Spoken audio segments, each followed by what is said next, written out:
هذه المجموعة من الأبنية والأكواخ المؤقتة حول منزل ريفي رشحت مؤخرا لكي تصنف كإرث عالمي. قد لا يبدو رائعا، لكن احتفظ هذا الموقع بسر كبير لأكثر من 40 سنة. هذه حديقة بليتشلي، وكانت تعرف باسم محطة إكس، وكانت مركز حل رموز في بريطانيا خلال الحرب العالمية الثانية.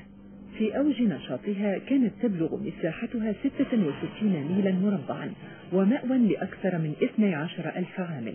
8,000 منهم كانوا محللين رموز يعملون على مدار الساعة. مهمتهم تحليل الرسائل المشفرة الألمانية النازية، والتي كان يتم التقاطها على أجهزة الراديو. كانت ألمانيا وحلفاؤها يستخدمون جهازا لتشفير الاتصالات بين الوحدات العسكرية.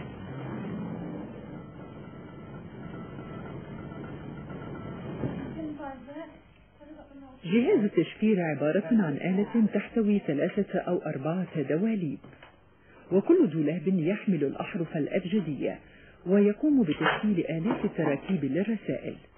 عندما يقوم عامل بطباعة الرسالة يتم استبدال الحرف المطبوع بحرف آخر حسب الشفرة في ذلك اليوم، ويتحرك آخر إطار نحو مسنن عند كل حرف. لذا عندما تتم طباعة نفس الحرف في المرة القادمة يتم تسجيل حروف مختلفة. لوحة التوصيلات الكهربائية هي الأخرى معقدة. كانت الأسلاك تعمل على جمع زوجين من الأحرف، وكان يتم تغييره بسهولة. ولاستلام رسالة غير مشفرة يتوجب إعداد أجهزة الإرسال والاستقبال بشكل متماثل. تزيد تراكيب الرسائل التي يرسلها الجهاز على أكثر من 150 مليون احتمال.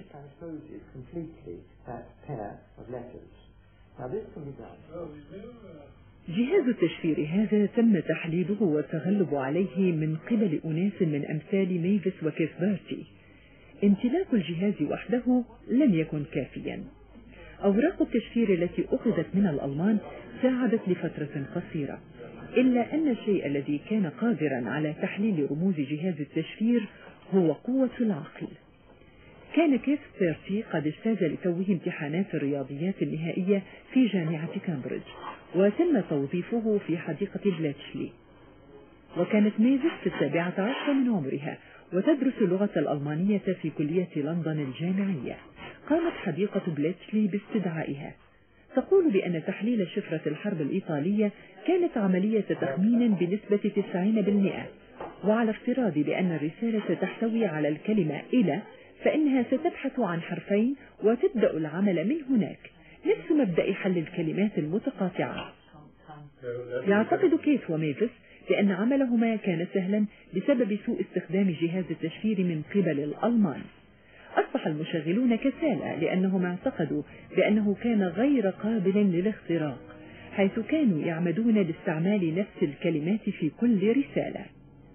كانت حديقة بليتشلي تعمل على جمع معلومات في غاية الأهمية بسرعة مذهلة. حملة الجنرال رومل في شمال إفريقيا اندفعت باتجاه القاهرة،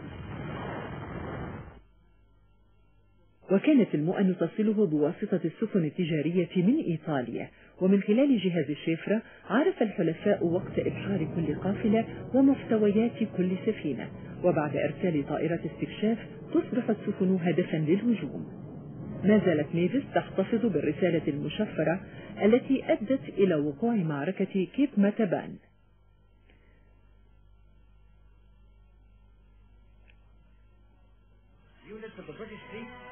تظاهر الأدميرال البريطاني السير أندروس كينينغهام بأنه لا يعرف عن خطة المعركة، إلا أنه قام بشن هجوم معاكس بشكل سري. وبالرغم من النجاح الذي حققه الحلفاء في جهاز التشفير، إلا أن تحركات هتلر كانت في غاية السرية، حيث إن القيادة الألمانية العليا كانت تتبادل الرسائل عبر جهاز أكثر أمانا. ولم يشاهد الحلفاء جهاز لورنس من قبل، إلا أن أسراره تم اكتشافها في حديقة بليتشلي. فشل جهاز الاستقبال لديهم في تلقي رسالة معينة مكونة من 4,000 رمز، وطلب إرسالها ثانية، وفي المحاولة الثانية قام المرسل باختصار بعض الكلمات الواضحة، وبوجود نسختين مختلفتين قليلا لنفس الرسالة تمكن محللو الشفرات في محطة إكس من معرفة الرموز الغامضة التي كان جهاز التشفير يرسلها. إلا أن الوقت كان يمر بسرعة.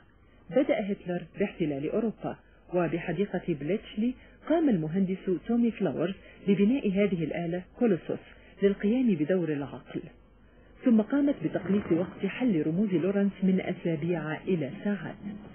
تم بناء 9000 كولوسوس أخرى هنا بعد عام 44. صنع الحلفاء بأن يوم الغزو الكبير كان ضروريا. تدير مؤسسة حديقة بليتشلي إصلاح المباني وصيانتها، وجمعت التبرعات لبناء متحف يكرس قوة العقل والإنجازات التقنية التي شهدتها محطة إكس، بالإضافة إلى ميلاد أول حاسوب في العالم.